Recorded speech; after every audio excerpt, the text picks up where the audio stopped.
নদীঘাটে এলাম, খুব ভালো লাগছে। প্রাকৃতিক সৌন্দর্য, জোয়ার এসে গেছে, জল পরিপূর্ণ।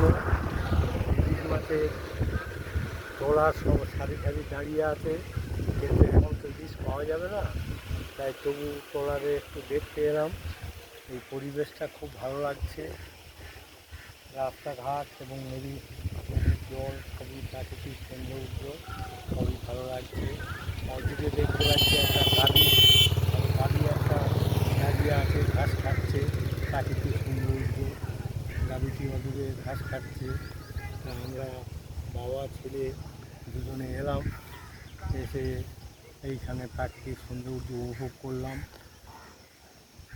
অত্যধিক গরম পড়েছে দেখতে পাচ্ছি, কিন্তু গরমের মধ্যেও থেকেও তবু এই প্রাকৃতিক সৌন্দর্য উপভোগ করার জন্য